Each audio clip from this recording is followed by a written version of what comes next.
کا ہمارا موضوع نہایت ہی خوبصورت کہ ہمیں ساری عزتیں اسلام کی وجہ سے ملی ہیں۔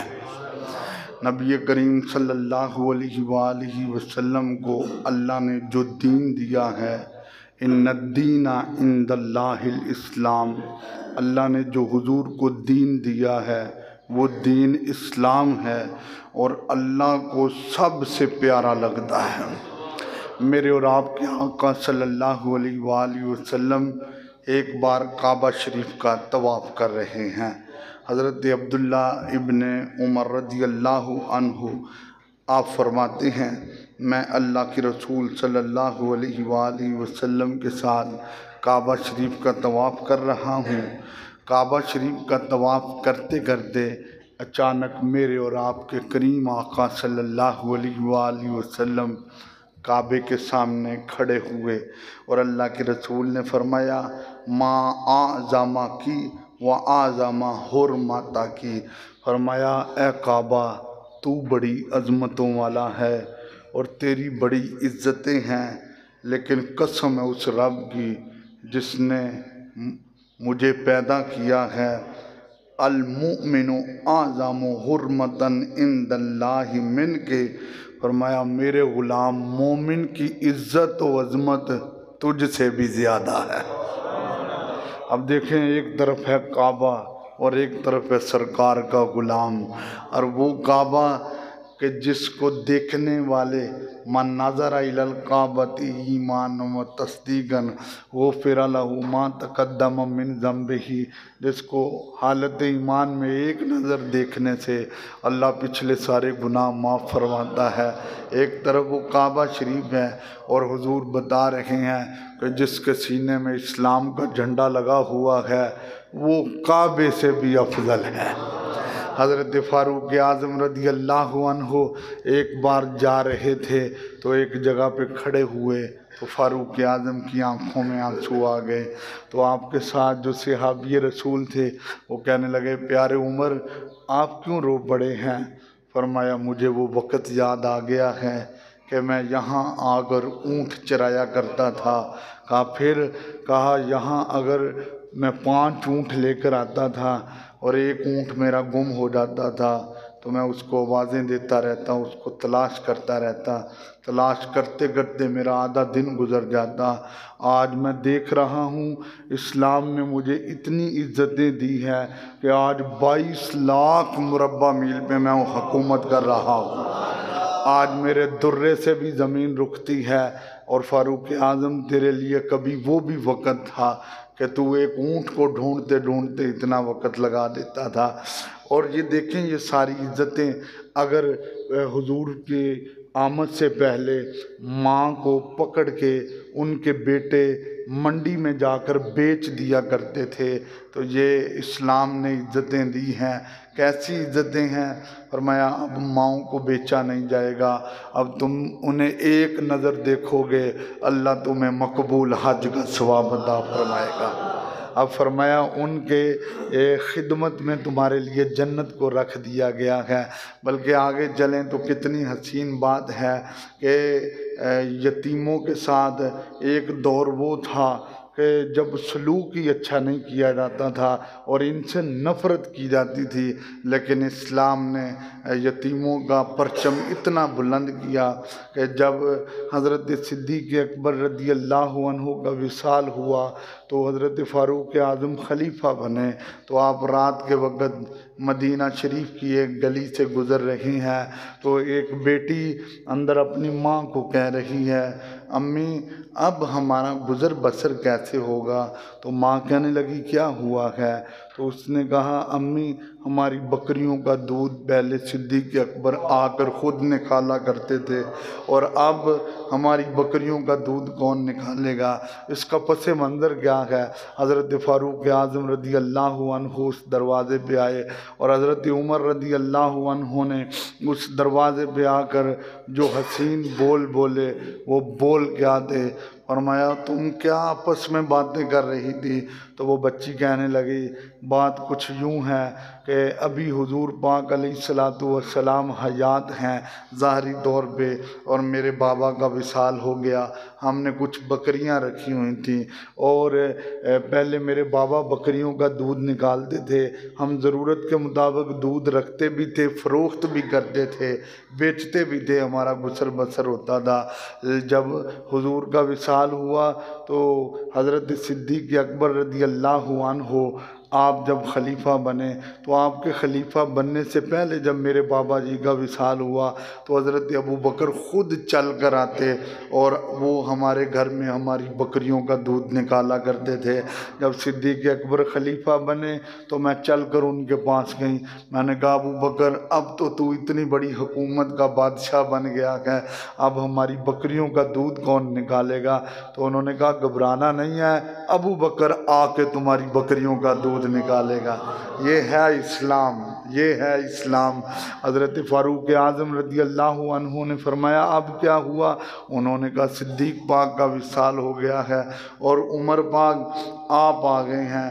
آپ نے اپنے دونوں گھٹنے زمین پہ رکھے اور زمین پہ رکھ کر ان چھوٹی چھوٹی بچیوں کو اپنے کلاوے میں لے کر کہا واہ ابوبکر، تو نے میرا جینا بھی کتنا مشکل کر دیا ہے کہ تو مسلح پہ رہ کر مصطفیٰ کے اسلام کا پرچم بلند کرتا تھا، تو گھروں میں آ کر غریبوں کی بکریوں کا دودھ نکال کے بھی اسلام کا پرچم بلند کر رہا ہے۔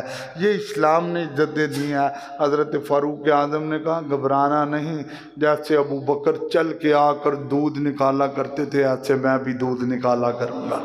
حضرت عبد الرحمن بن عوف رضی اللہ عنہ کہتے ہیں دیکھیں آج امیر کو تو ہر بندہ سلام کرتا ہے، لیکن یہ غریب کو عزت ملی ہے تو یہ بھی اسلام کی وجہ سے ملی ہے۔ حضرت عبد الرحمن بن عوف بہت بڑے امیر صحابی ہیں، بہت بڑے امیر، بہت بڑے تاجر صحابی ہیں، بڑا مال تھا حضرت عبد الرحمن بن عوف رضی اللہ عنہ کے پاس۔ یار وہ ایک دن مسجد میں بیٹھے حضور کے سامنے تو دعا کرنے لگے یا اللہ مجھے غریب بنا دے، یا اللہ مجھے غریب بنا دے۔ حضرت عبد الرحمن بن عوف سے پوچھا گیا یار اتنی بڑی تو نے دعا کر دی، لوگ کہتے ہیں ہم امیر بن جائیں، امیر بن جائیں، اور تو غریبی کی دعا کر رہا ہے۔ کہا تو نے دیکھا نہیں ایک بار میں سرکار کے پاس بیٹھا تھا، ایک آدمی آیا، اس نے اللہ کے نبی سے جب سلام لیا تو اللہ کے نبی نے اس کا ہاتھ پکڑ لیا اور اس کا ہاتھ چھوڑا نہیں۔ قربان جاؤں کہاں غلام حضور کا ہاتھ نہیں چھوڑتے، اور آج آقا غلاموں کا ہاتھ نہیں چھوڑ رہے ہیں۔ میرے نبی نے اس کا ہاتھ سیدھا کیا تو اس کی ہتھیلی کے دائیں بائیں چھوٹے چھوٹے چھالے بنے ہوئے تھے۔ اللہ کے رسول اپنی شہادت والی انگلی لگا کر کہہ رہے ہیں یہ کیا ہے؟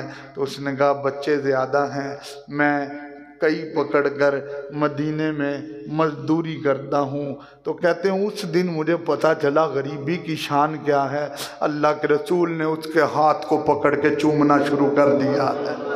کہتے ہیں حضرت عبد الرحمن بن عوف، اور یہ ساری عزتیں اسلام نے دی ہیں۔ وہ کہاں حضرت فاروق اعظم کو شام سے حضرت سعد بن ابی وقاص نے خط لکھا، کہا آپ نے مجھے یہاں پہ حاکم بنا کر بھیجا ہے، میں نے لوگوں کا میرے ساتھ معاملات ڈیل کرو، تو لوگوں نے کہا ہم تیری کوئی نہیں سنیں گے، اپنے بادشاہ کو ادھر بلاؤ۔ حضرت فاروق اعظم کو خط پہنچا، آپ نے کہا میں فلاں دن کو آ رہا ہوں۔ حضرت فاروق اعظم رضی اللہ عنہ نے ایک غلام کو ساتھ لیا، آپ نے اس غلام کو کہا سن میری سواری کمزور ہے، ہم ایک سواری پہ دونوں اکٹھے سوار نہیں ہو سکتے، اتنا سفر میں پیدل کروں گا، تم نے سواری پہ رہنا ہے، اتنا سفر تم نے پیدل کرنا ہے، میں نے سواری پہ رہنا ہے۔ ادھر ملک شام قریب قریب ہے، لوگ باہر کھڑے ہو کر استقبال کے انتظار میں ہیں، کس کے کہ فاروق اعظم آ رہے ہیں 22 لاکھ مربع میل پہ حکومت کرنے والے۔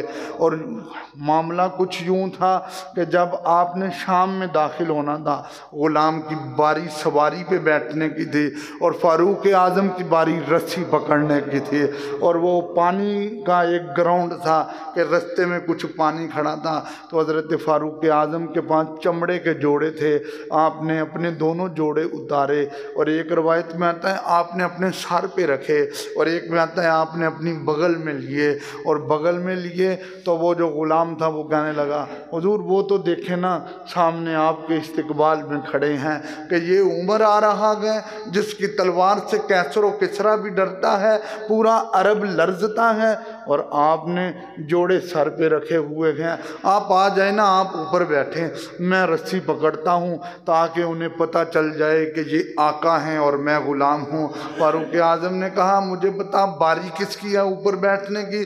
اس نے کہا جی میری باری ہے۔ فرمایا تم نے قرآن نہیں پڑھا؟ ان اللہ یامر بالعدل والاحسان، اللہ عدل کا حکم دیتا ہے۔ اس نے ایک بار پھر کہا، فاروق اعظم نے اب ذرا جلال سے دیکھا، پھر جلال تھا حضرت فاروق اعظم کا کہ جب ایک بار لوگوں نے کہا حضور یہ سورج کی روشنی بڑی مدم ہو گئی ہے، جیسے بلب چل رہا ہے اس کے آگے کوئی چیز کریں تو سایہ ہو جاتا ہے، یہ سورج کی روشنی بڑی مدم ہو گئی ہے، تو آپ نے فرمایا بس میں باہر کھڑا تھا، دھوپ لگ رہی تھی، میں نے بس سورج کو دیکھا تھا، میں نے بس سورج کو دیکھا تھا۔ وہ حضرت فاروق اعظم رضی اللہ عنہ آپ نے وہ جوڑے پکڑے ہوئے اور ایک ہاتھ سے رسی کو اپنے کندھے پہ ڈال کر ایسے پکڑا ہوا، تو غلام کی تو نہ مانی، ادھر سے وہ جو شام کے حاکم تھے جنہوں نے خط لکھا تھا وہ دوڑے ہوئے آ گئے، انہوں نے کہا عمر عمر عمر امیر المومنین، آپ دیکھیں وہ بڑے بڑے امیر زادے آپ کے استقبال کے لیے کھڑے ہیں، بڑے بڑے سرمایہ دار آپ کے استقبال کے لیے کھڑے ہیں، حضور اپنے جوڑے نیچے اتاریں، حضور یہ غلام کو نیچے اتاریں، آپ خود اوپر بیٹھیں۔ حضرت فاروق اعظم نے کہا او سعد بن ابی وقاص تجھے تیری ماں روئے، کیا جملے کہہ رہا ہے؟ اس نے کہا حضور آپ حاکم ہیں، 22 لاکھ مربع میل کے مالک ہیں، آپ کا نام سن کے یہ لوگ ڈرتے ہیں، جب آپ کی یہ حالت دیکھیں گے تو یہ کیا کہیں گے؟ فرمایا سن ساری عزتیں اسلام کی وجہ سے ملی ہے، اور تو ان امیر زادوں کی وجہ سے مجھے کہہ رہا ہے کہ ایسے کر لو۔ فاروق اعظم کا یہ جملہ دل کے پردوں میں لگتا ہے، فرمایا ان امیروں کی وجہ سے میں اپنے نبی کا طریقہ چھوڑ دوں، ان سرمایہ داروں کی وجہ سے میں اپنے نبی کا طریقہ چھوڑ دوں، ان وزیروں کی وجہ سے میں اپنے نبی کا طریقہ چھوڑ دوں؟ فرمایا پیچھے ہٹ جاؤ، پتہ چل جائے انہیں اسلام کیسا درس دیتا ہے۔ کہ جب فاروق اعظم داخل ہوئے، نکیل آپ کے ہاتھ میں تھی، تو وہ بڑے بڑے امیر اور وزیر جو ہیں وہ کہنے لگے سعد بن ابی وقاص پہلے عمر کے بارے سنتے تھے، آج ہم نے دیکھ لیا ہے عمر کے سر پہ اسلام کا پرچم جڑا ہوا ہے۔ جب ایک حمص ایک علاقہ تھا کہ جب اس کے علاقے والوں نے شکایت کی اپنے گورنر کی کہ ہمارے گورنر کی شکایت ہے، فاروق اعظم آپ آ کر ان کی شکایتیں جو ہیں عوام کی سنیں، تو آپ نے جا کر کھلی کچہری لگا دی، یہ نہیں کہ پہلے گورنر سے ملاقات کی، آپ نے کھلی کچہری لگا دی، یہ ہے اسلام۔ آپ نے کھلی کچہری لگائی، اور جب کھلی کچہری لگی تو آپ نے فرمایا بھائی بتاؤ تمہارے اعتراض کیا ہیں؟ انہوں نے کہا جی ہمارے کچھ اعتراض ہیں، نمبر 1 یہ آپ کے جو گورنر ہیں حضرت سعید بن عامر رضی اللہ عنہ، یہ پہلے فجر کے وقت آتے تھے لیکن اب یہ فجر پڑھا کے چلے جاتے ہیں، جب سورج نکلتا ہے پھر عوام کے مسئلے سننے کے لیے آتے ہیں، دوسرا یہ مہینے میں ایک دن ملتے ہی نہیں ہیں، تیسری بات یہ ہے کہ یہ رات کو ملتے ہی نہیں ہیں، دن کو ہی ملتے ہیں، اور چوتھی بات یہ ہے یہ روتے بہت ہیں، یہ روتے بہت ہیں۔ فاروق اعظم نے حضرت سعید بن عامر کو کھڑا کیا، یہ ہے اسلام۔ ایک جگہ پہ گورنر بھی کھڑا ہے، اس کے سامنے رعایا بھی کھڑی ہے، فرمایا بتاؤ ذرا یہ جو اعتراض کر رہی ہیں یہ ٹھیک ہے؟ کہا حضور ٹھیک ہے۔ کہا پہلے اعتراض کا جواب دو۔ کہا کون سا حضور؟ کہا یہ کہتے ہیں فجر کے وقت آتے ہیں چلے جاتے ہیں، سورج نکلتے پھر آ کر مسائل سنتے ہیں۔ کہا حضور پہلے میری بیوی بیمار نہیں تھی، اب میری زوجہ بیمار ہے، اور میری بیوی نے 35 سال میرے ساتھ گزارے ہیں، اور آقا اب گھر میں کوئی بھی نہیں ہے، میں فجر کے بعد جاتا ہوں صفائی بھی خود کرتا ہوں۔ یہ گورنر ہے، آٹا بھی خود گوندتا ہوں، اس کا خیال بھی خود رکھتا ہوں، کیونکہ میرے نبی نے فرمایا نا تم میں سے بہترین وہ ہے جو اپنے گھر والوں کے لیے بہترین ہے۔ آقا سارے کام کر کے پھر باہر نکل کے لوگوں کے مسئلے سنتا ہوں۔ فرمایا اچھا دوسری بات مجھے یہ بتا، یہ کہتے ہیں پورے مہینے میں ایک دن ملتا ہی نہیں ہے۔ حضور بات یہ ہے کہ جب میں مدینے سے آیا تھا ایک ہی کرتا تھا اور اس کے نیچے ایک ہی تہہ بند تھا، اور پھر ایک دن دھو کر اسے خشک بھی تو کرتا ہوں نا، اور پھر اس کو خشک ہونے میں بڑا وقت لگ جاتا ہے۔ فرمایا یہ تیسری بات کہتے ہیں کہ تو رات کو ملتا ہی نہیں۔ اب ان کی چیخیں نکل گئی، کہا حضور یہ میرا راز تھا لیکن اب آپ کا حکم ہے تو میں نے بتانا ہی ہے۔ بات کچھ یوں ہے، میں نے دن لوگوں کے لیے چھوڑا ہے، رات رب کے لیے چھوڑی ہوئی ہے، میں رات مصلی پہ گزارتا ہوں۔ فرمایا یہ چوتھی بات کہتے ہیں تم روتے بہت ہو۔ کہا حضور بات کچھ یوں ہے کہ میں نا 40 سال کی عمر میں نے کلمہ پڑھا تھا، اور مجھے 40 سال سے پچھلا دور جب یاد آتا ہے نا تو میں اپنے گناہوں کو دیکھ دیکھ کے یاد کرتا ہوں۔ سنو اسلام کی برکتیں۔ فاروق اعظم نے فرمایا سعید بن عامر سن، تمہیں میرے نبی کے فرمان کا پتہ ہے نا؟ میرے نبی نے فرمایا الاسلام یہدم ما کان قبلہ، جب بندہ کلمہ پڑھ لیتا ہے اللہ اس کے پچھلے سارے گناہ معاف فرما دیتا ہے۔ تو فاروق اعظم نے جب گردن اٹھائی تو صحابہ کہتے ہیں آنسو اتنے تھے کہ داڑھی شریف تک پہنچے ہوئے تھے، دعا کی یا اللہ مجھے اس جیسے گورنر اور بھی عطا فرما۔ یہ ہے اسلام میرے بھائیوں، اسلام نے بیٹی کو عزت دی، اسلام نے ماں کو عزت دی، اسلام نے باپ کو عزت دی۔ ہمیں جتنی بھی عزتیں ملی ہیں تو یہ اسلام کی وجہ سے ہے۔ اگر ایک لڑکا ہے وہ کافر ہے اور وہ ماں باپ کو تکتا رہتا ہے تو کوئی ثواب نہیں ہے۔ اگر وہی مسلمان ہے ایک نظر دیکھتا ہے اللہ مقبول حج کا ثواب ادا فرماتا ہے۔ ایک بندہ کافر ہے وہ نہر میں 70 بار بھی گوتا مار کے نکل آئے تو وجود پاک نہیں ہوتا ہے۔ وہ اسلام تیری کیا شان ہے۔ اور دوسرا ہے اس نے ایک بار کلمہ پڑھا تو پورا وجود پاک ہو گیا۔ تو پھر ادھر لبے لباب پتہ کیے میں کچھ بھی نہیں جے تیرے نال میری کوئی نسبت نہیں، میں سب کچھ ہاں جے میں تیرا صداواں یا رسول اللہ۔ اسلام نے انسان کو بڑی عزتیں دی ہیں، ہمیں بھی اپنے گھروں میں پرچم لگانا چاہیے۔ اچھا یہ جملہ آج کے درس کا آخری جملہ ہوگا کیا کہ ہمیں عزتیں ملی اسلام کی وجہ سے، لیکن حضور دعا کیا کر رہے ہیں اللہم اعز الاسلام بعمر ابن الخطاب، یا اللہ اسلام کو عزت عمر کی وجہ سے عطا فرما، اسلام کو عزت عمر کی وجہ سے عطا فرما۔